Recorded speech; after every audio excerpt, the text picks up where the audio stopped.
Welcome to the Mobile Home Park Mastery Podcast, where you will learn how to identify, evaluate, negotiate, perform due diligence on, finance, turn around, and operate mobile home parks. And now, here is your host, the fifth largest mobile home park owner in the United States, Frank Rolfe. I sincerely believe that banking establishments are more dangerous than standing armies, and that the principle of spending money to be paid by funding is but swindling futurity on a large scale. Those are words by Thomas Jefferson back in the 1700s regarding his thoughts on banking. Is that fair? Is it accurate? No, not at all. What happens is people don't understand what banks are all about. And in this, the first of a four-part series called Park Psychology, we're going to discuss why banks behave like they do and what you need to do to have a successful banking relationship. Now, the first thing you have to understand about banks, and it took me a while to figure this out, is that they have absolutely no upside in your deal except the interest rate. That's all they get. Let's say you buy a mobile home park. It's a big turnaround property. You have to fill lots, you have to push rents, you have to clean it up, do all kinds of stuff. You say to yourself, well, I can buy this mobile home park for $400,000, and when I get done with it, it'll be worth $1.2 million. Well, that's great for you. There's $800,000 of profit to be had. But your bank gets none of that profit.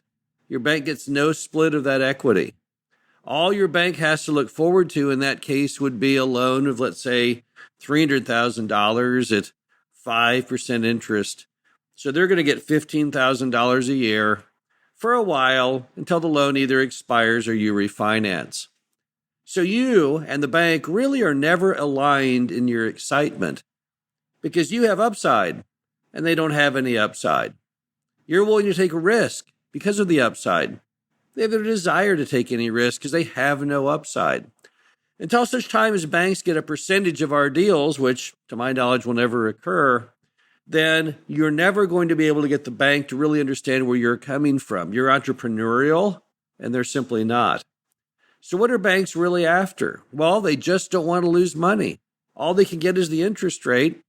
So when you're only getting that little 5% ticker or whatever the interest rate may be, you can't really afford to have anything go bad. So what a bank wants is they want stabilized occupancy. Why do they want that? Because they're always thinking that their worst case scenario is they have to sell your loan back off to somebody, sell the property, somehow get their money back. So they want to have stabilized occupancy to know that there's revenue to be had, revenue to pay the bills. They want some kind of affirmation from the market that everything's okay with your mobile home park. Most banks count stabilized occupancy as being 70 to 80% occupancy. And nothing more magical than that. But what are they really after? They just want to know that the deal that you're investing in is one that they can resell if you fail. They also want city water and sewer because they don't want to mess with private water and private sewer if, in fact, you fail. If they take the property back, the last thing they want to worry about is how you chlorinate water or how you fix a not working packaging plant. City water and sewer is much easier on them, much less stress. They want to know that you're in a solid market with a big metro because, once again, if they get that property back and they have to sell it, they won't want to have, feedback from various buyers saying, oh, I'd never buy in that market. Oh, no, it's terrible. It's declining population. It's so tiny. They want to have a solid market that they can then, once again, have an exit strategy in. And they certainly can't have any problems in issues like permits and survey and title because, once again, if you go bad and they have to get the property and they have to take it out to market and find a buyer, they can't have anything that will stop them.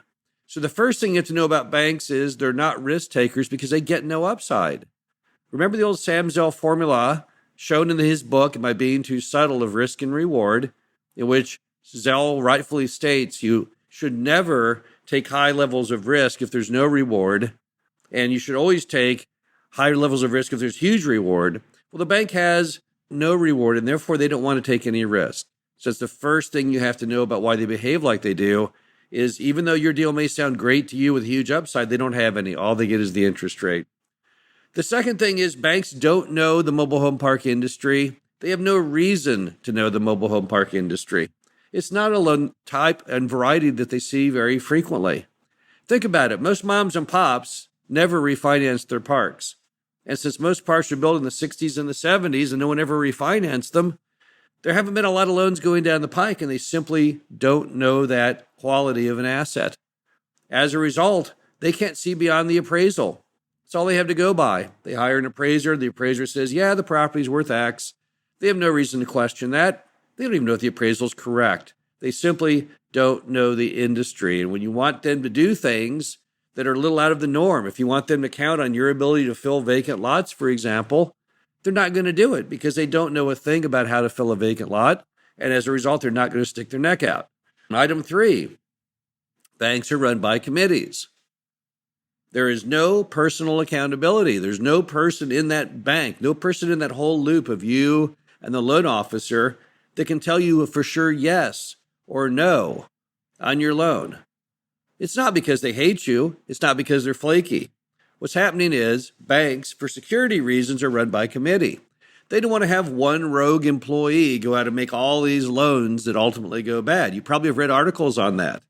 There have been, in the world of banking, seemingly every 3 or 4 years will be a giant news story of someone in a bank that lost the bank $100 million, $300 million, making some crazy loan or some other bet, some hunch on something that was completely wrong. Banks hate that. What banks do is they try and govern by committee, and that gives them safety. That way they have to get more than just one person placing those loans. They have to get multiple people, all who give their thumbs up. Outside of that environment, they would be open to massive amounts of risk, which is what banks don't like. Going back to item number 1, they don't like risk. They're not risk takers. So as a result, when you talk to your bank officer, as nice as that person might be, just as cheerful, as confident, oh yes, I know we can do this loan, it means absolutely nothing. They walk into that loan committee meeting, loan committee's having a bad day, they're not really into mobile home parks, and your loan that seemed so sure only moments before is suddenly shot down. That's just the nature of banking. Don't let it get to you, but also don't trust your loan officer as giving you the gospel truth. He has no ability to commit the bank at all. All he can do is shepherd your loan through the committee and then see what happens. We've had some crazy things happen in committee. I once had a loan in Oklahoma. I went into the meeting where my loan was supposedly going to be approved, and then I was told coming out of committee they don't even make loans in Oklahoma. How is that possible? How can a guy have spent all my time and energy building a loan package on a loan in a state, which I then find out the bank doesn't even make loans in? Well, that's because they did prior to the loan committee meeting. But in the loan committee meeting, higher-ups and the bank committee said, no, we don't want to make loans in Oklahoma, and the deal was dead. So although your bank officer may be a super cheerful, positive individual, that doesn't mean anything because they don't make the decisions. It's done by committee. Also, banks have this other feature, even beyond their own committees. They have somebody else to even worry about worse, and that are bank regulators. FDIC, these folks float around going in banks, and they go in banks all the time, at least once a year, and they look through all the files, all the loans that have been made, and they look for things that they think look irregular, and then they do what's called classify those loans. Now, if a bank gets too many loans classified, what happens is the banking world, the FDIC may say that that bank has to put up additional money because they're worried the bank might fail or something might go bad with all those classified loans. So the reason I'm telling you this is it's very, very important to the bank that you make your numbers, that you hit your goals, that you do all the things you promise. Because if you don't, it's not just going to antagonize them. It's going to antagonize the bank examiners. And these people have no sense of humor at all. While your bank may trust you enough to believe that you can fill those lots, raise those rents, do all these various things to increase the NOI, the regulators don't have any such optimism. They don't know you at all. They don't care about you at all. All they care about is the fact that if that bank fails, they will have to bail it out. It will cost them a lot of money. So they're all the time watching as a safeguard over the loans that are made. And the worst thing you can do is to put your bank in the position of getting your loan classified.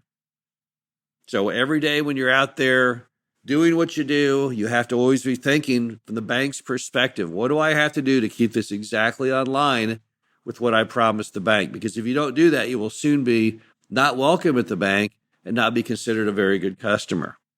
Also, because of all these various reasons, you never want to put your bank in a bad position. Ever. Remember, banks are not risk takers. Banks have to answer to a higher authority. Those folks over there at the FDIC. Banks are run by committee. Nobody wants to stick their neck out. And the worst thing you can do is to become a risky borrower. Banks will cut you a lot of slack if they believe you're doing a good job, if you're progressing down the program of what you promised them in the first place. But never put your bank in a bad position by not meeting your obligations. That means you always have to make your payments. And if you can't make your payment, you've got to give the bank lots of advance notice. Let's assume something terrible happens. Let's assume there's a flood, pestilence, fire, whatever may happen to your mobile home park. Let's assume it will disrupt your revenue stream.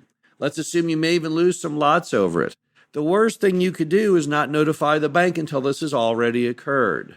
Instead, the minute you see something huge that's going to have a monumental shift in that park's revenue coming in the door or costs going out the door, contact your bank, apprise them of the situation, let them know what's happening. They do not like to be shocked. Your account officer does not like to be embarrassed. Nothing embarrasses the account officer worse than when you don't make your payment, because then he has to report that to his boss and all the way up the pike, and everyone, jointly and severably, is very, very upset with you. So instead, always give them advance notice. Banks simply do not like being surprised. Some of us may like surprises. We may enjoy that element of suspense, but banks do not. They never do. So when you put it all together, what does it all mean? What it means is that banks don't understand our industry and never will, but they do appreciate the concept of making money. They do appreciate a good business plan. They do appreciate somebody who wants to go out there and provide nice, safe, clean, affordable housing. So they're not hostile to our model, but they just don't understand it. They're trying, but they just never will. But also remember, they have no upside. Their only upside is the interest rate that they get. So more than anything else, what you need to know about banks hate risk. Banks hate bumps in the road. Banks like to live a nice, boring life and live for the weekend. And that's what's really important out there when you work with banks. Remember that they're not like you. They're not entrepreneurial. They're not trying to take something, an old, worn-out mobile home park, and bring it back to life. They're simply trying to make interest on their money and to stay out of trouble. This is Frank Rolfe and our first part of our 4-part series on park psychology. Hope you enjoyed this. I'll be back next week talking about city government and their psychology. Thank you for listening to the Mobile Home Park Mastery Podcast. Be sure to visit us at mhpmastery.com to subscribe to the show, read our show transcriptions, and access all of our great information on mobile home park investing.